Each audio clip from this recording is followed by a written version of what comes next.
menino miserável e sem educação, mas com uma tremenda força de vontade, conseguiu prosperar e dar a volta por cima, apenas para a vida lhe derrubar novamente e ele mostrar que não sabia o significado de desistir. Essa é a história de Louis Vuitton. Nascida em 1821 no pequeno vilarejo de Angers, no interior da França, Louis Vuitton era um menino condenado à pobreza. A pequena fazenda de seus pais não contava com eletricidade, água encanada e não há qualquer registro de que Louis tenha recebido educação formal enquanto crescia. Tudo o que o garoto fazia era trabalhar do nascer ao pôr do sol nas lavouras da família ao lado de seu pai, buscando assim garantir o mínimo para o sustento da família. Sem saber ler ou escrever, em parte porque a escola mais próxima ficava a 10 quilômetros de distância. Louis muito provavelmente seguiria os passos do pai, se tornando um fazendeiro e moleiro quando crescesse. Só que o garoto não queria isso. Mesmo com sua mãe fabricando chapéus para ajudar a renda, a família ainda passava por muitas dificuldades financeiras e as coisas pioraram ainda mais aos seus 10 anos de idade, quando sua mãe faleceu e deixou Louis aos cuidados de seu pai e de sua nova madrasta. E aí tudo piorou. A história conta que ela era extremamente controladora, o que fazia com que brigasse com Louis constantemente. Isso se seguia por algum tempo, mais especificamente até o garoto completar 13 anos, quando finalmente resolveu deixar a fazenda durante a noite, sem olhar para trás e com destino a Paris. Só que havia um problema: Paris estava a 362 quilômetros de distância da fazenda dos Vuitton, e Louis não tinha comida e nem dinheiro para chegar lá, por isso os perigos eram enormes. A fuga obrigou o garoto a ir a pé, cruzando o país por estradas de terras, florestas e pequenos vilarejos, onde se oferecia para trabalhar a quem quer que o aceitasse em troca de comida e alguns trocados. Só que essas moedinhas nunca eram suficientes para uma boa cama de hotel, o que obrigava Louis a depender da ajuda de estranhos ou a dormir na floresta mesmo, com a companhia apenas de uma pequena manta que havia trazido de casa e seu estômago que estava quase sempre vazio. Ao todo, levou 3 anos para Louis chegar a Paris, e embora tenha sido uma jornada extremamente árdua, foi nesse período em que trabalhou em aldeias e pequenas cidades que ele aprendeu muitas das habilidades que o empregaria no seu ofício no futuro, como trabalhar com metal, pedra, tecido e madeira, e foram importantíssimas para que Louis, assim que chegou a Paris, já conseguisse um trabalho de aprendiz de caixeiro e embalador, a profissão que mudaria sua vida. Nesse trabalho, Louis começou a fabricar caixas e malas personalizadas para seus clientes, necessárias para bagagem e roupas durante viagens, já que naquela época era comum que malas fossem feitas por encomenda. Esse trabalho permitiu que Louis conhecesse muitas pessoas da alta sociedade francesa, já que viajar era um hobby restrito a pessoas ricas, e ele ficou tão bom no que fazia que em 1851, aos seus 30 anos de idade, a própria imperatriz francesa acabou nomeando como seu artesão pessoal, o que era simplesmente a maior honra que alguém poderia alcançar nesse ramo. Só que ainda assim,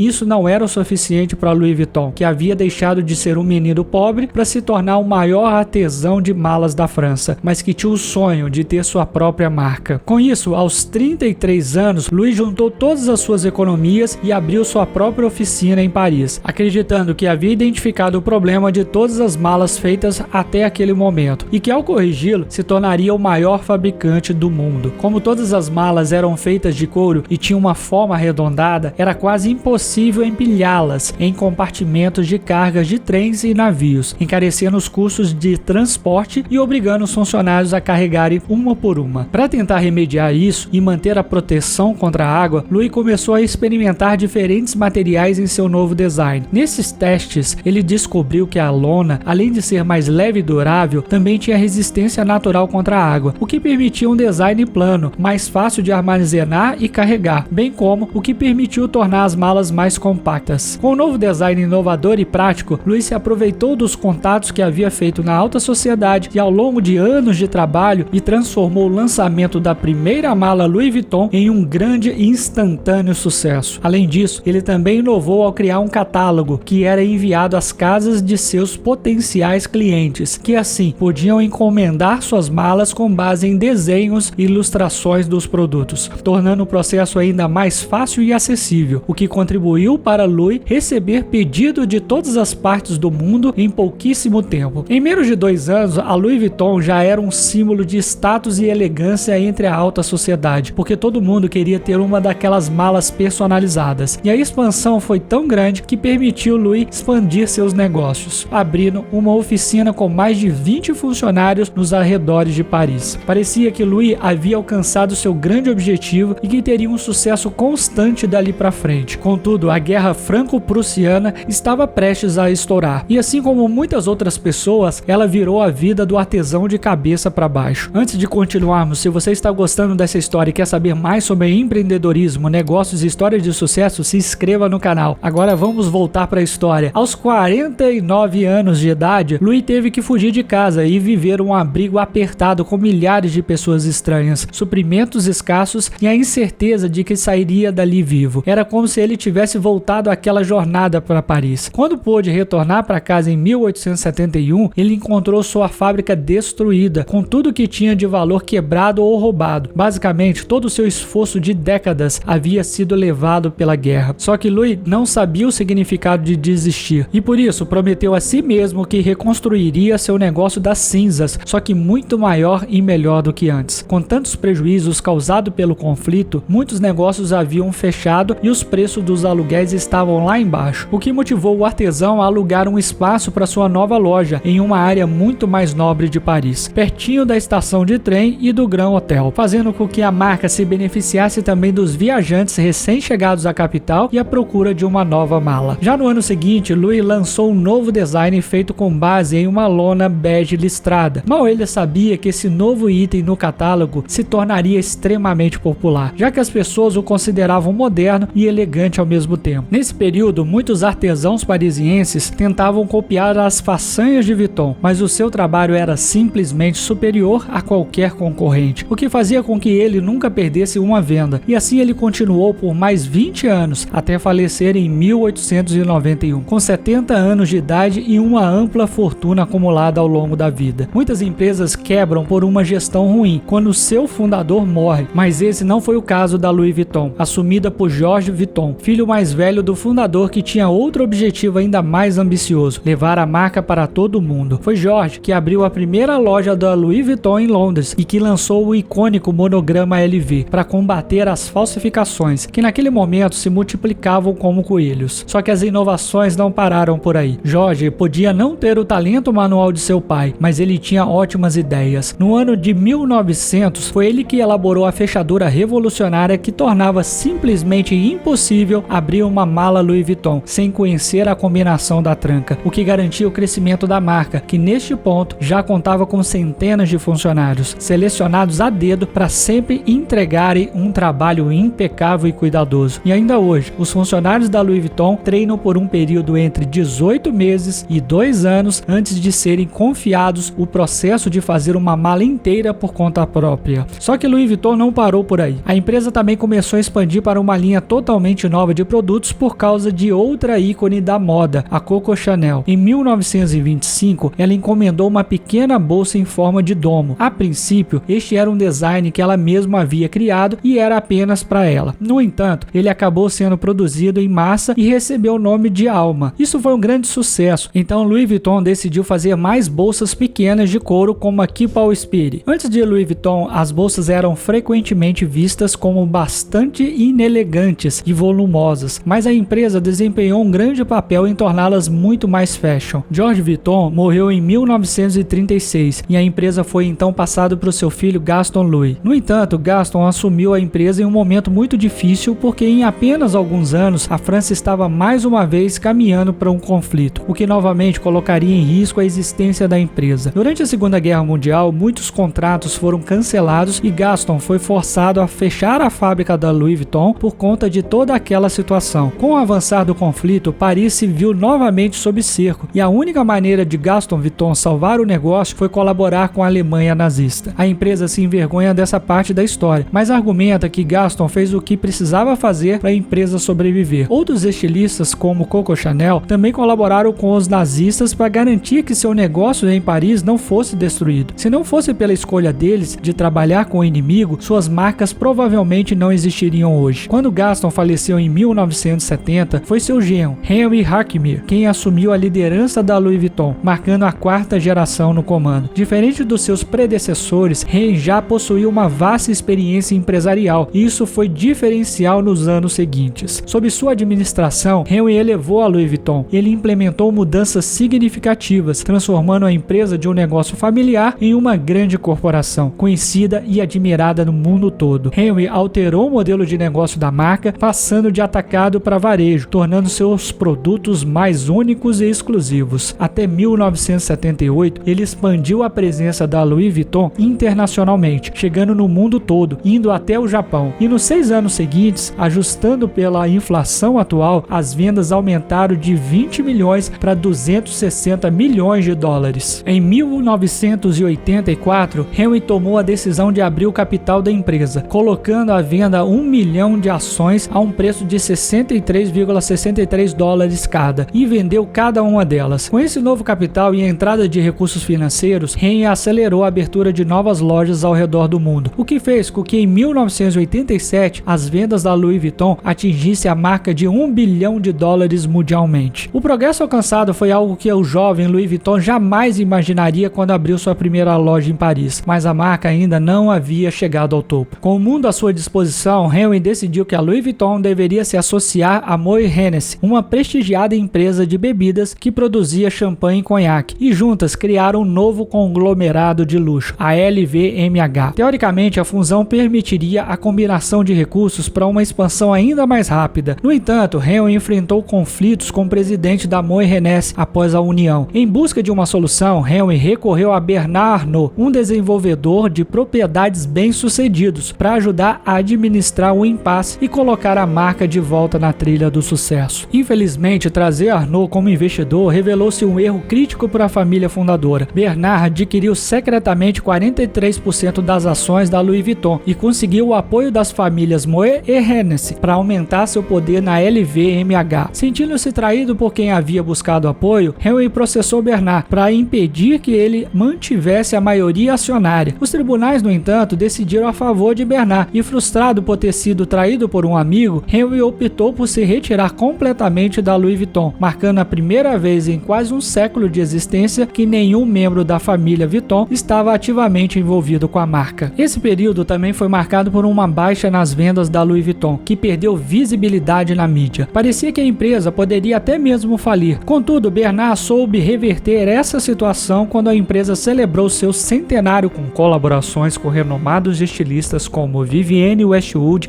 e Issey Miyake, que reimaginaram o icônico monograma LV, criando produtos inovadores que acenderam o interesse dos consumidores pelas bolsas da marca, que hoje é vista como sinônimo de status e elegância no mundo todo, assim como era na França há mais de 100 anos atrás. E se a empresa chegou perto de falir, hoje isso não passa de um pesadelo distante. O investimento de Bernard na Louis Vuitton provou ser extremamente lucrativo. Ele ascendeu à posição de CEO da LVMH e em 2021 a Forbes o nomeou o homem mais rico do mundo, com um patrimônio líquido estimado em mais de 180 bilhões de dólares e até hoje figura entre os mais ricos da lista. Atualmente a LVMH é proprietária de mais de 70 marcas distintas, um feito alcançado através das inúmeras aquisições e fusões conduzidas por Bernard, todas com olhar para o futuro. No cenário contemporâneo, a Louis Vuitton prosseguiu na expansão de sua influência com a introdução de novos estilos vibrantes que atraíram particularmente o público mais jovem. Com a chegada de uma nova direção criativa em 1997, a marca diversificou seu portfólio, introduzindo relógios, joias e óculos de sol, indo muito além das malas e bolsas. E tem mais, a Louis Vuitton se recusa a parar no tempo, chegando a colaborar com marcas contemporâneas como a Supreme, o que ampliou seu alcance de mercado de maneira inédita. Como resultado disso, os itens Louis Vuitton Supreme são agora alguns dos mais vendidos da atualidade, o que ajuda a sustentar a Louis Vuitton no topo como uma das marcas mais valiosas e famosas do mundo, tanto no quesito elegância e sofisticação, como também para o público mais jovem e urbano, uma grife para todas as idades e gostos. Se você gostou do conteúdo, se inscreva em nosso canal e ative o sininho para receber nossas atualizações. Clique no vídeo recomendado que está aparecendo na tela e continue explorando nossos conteúdos. Até a próxima!